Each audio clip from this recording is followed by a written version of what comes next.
Naman po natin ang ulat panahon kasama ng live sa Pag-asa DOST, si Amor La Rosa. Good morning, Amor. Yes, good morning sa inyo dyan, Dayan. Good morning, Pilipinas. Ngayon po ay makakasama po natin si Mr. Alvin Pura, na weather forecaster ng Pag-asa. Good morning, Mr. Pura. Good morning sa iyo, Amor, at good morning din sa inyo mga taga-subaybay.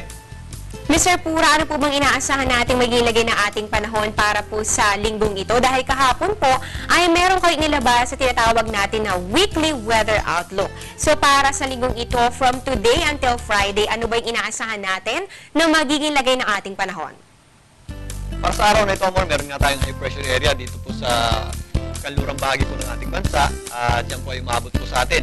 Yan pong high pressure area na ay nagdadala ng maaliwalas sa panahon sa atin. So buong bansa po, halos malaking bahagi ng ating bansa, magkakaroon po tayo ng maaliwalas sa panahon, manipis lang po ang ating kaulapan at pagsapit ng hapon may tsansa ng mga localized lang naman or mga isolated na mga rain showers at thunderstorms.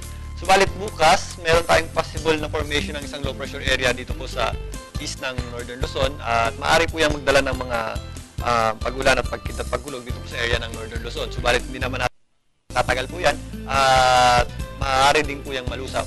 Pagpasok po ng Thursday at Friday, mananatili po yung low pressure area natin sa araw ng Thursday at pagpasok naman ng Biyernes, yung high pressure area natin ay mananatili pa rin po at magdadala po ng maaliwalas na panahon sa malaking bahagi ng ating bansa. So generally, ang buong bansa po natin this week, maliban dyan sa area ng Northern Luzon, medyo konting araw lang naman po.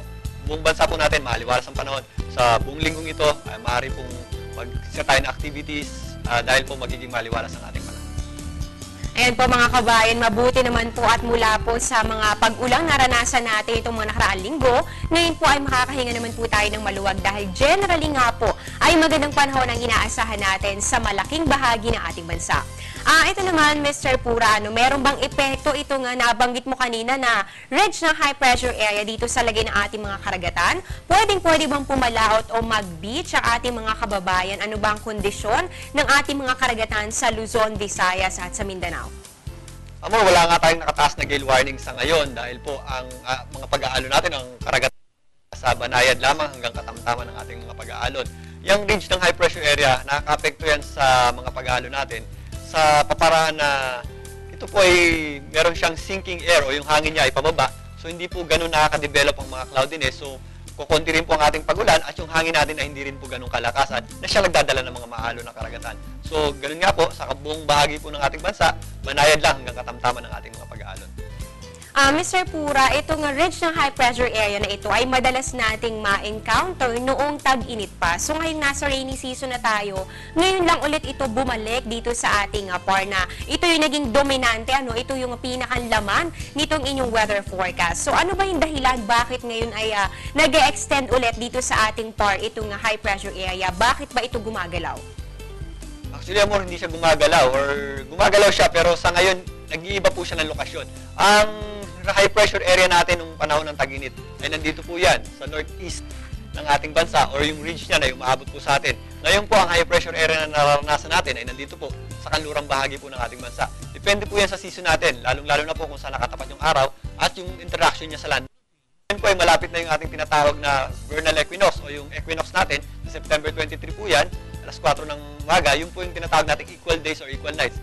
Ibig sabihin po nun, changing season na po tayo or papalit na po ang ating panahon natin. So yung ating range ng high pressure area or yung ating high pressure area, depende po yan kung saan nakatapat po yung araw or yan po ang nagdidikta ng malaking bahagi po ng ating season. So yan pong high pressure area natin sa kanlurang bahagi ng ating bansa, hindi rin po natin naasahan magtatagal yan or depende po sa mga darating pang mga panahon.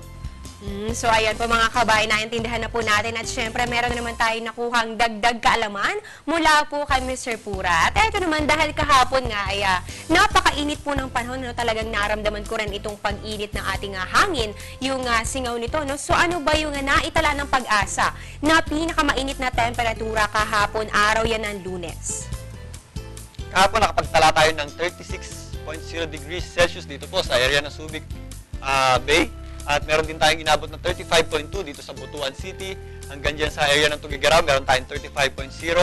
At sa Cabanatuan naman ay nasa 34.2 degrees Celsius ang ating naitala. Dito sa Davao ay umabot tayo ng 34.0 degrees Celsius. Naku, napakainit pala dito sa may Subic Bay na talagang umabot po ng 36 degrees Celsius. Ayun, maraming salamat Mr. Pura sa ibinahaging impormasyon tungkol sa lagay ng ating panahon. Meron ka na lang bang reminders para sa ating mga kababayan? Yes, Amor, salamat din. At sa ating mga kababayan, lalong-lalo na sa linggong ito ay maaari po tayong mag-set ng activities, maaari po tayong maglaba dahil magpapatuloy po na maaliwalas po ang ating panahon. At ang ating agwat ng temperatura po para sa araw na ito ay nasa 25 to 33 degrees Celsius. So mag-ingat po tayo, lalong-lalo na po sa mainit na panahon. Ayan nga po, tatunghayan po natin si Mr. Alvin Pura na weather forecaster ng Pag-asa. At yan muna ang latest mula dito sa Pag-asa. Weather lover, Amor La Rosa. Balik sa inyo, Sandro. Maraming salamat sa iyo, Amor La Rosa.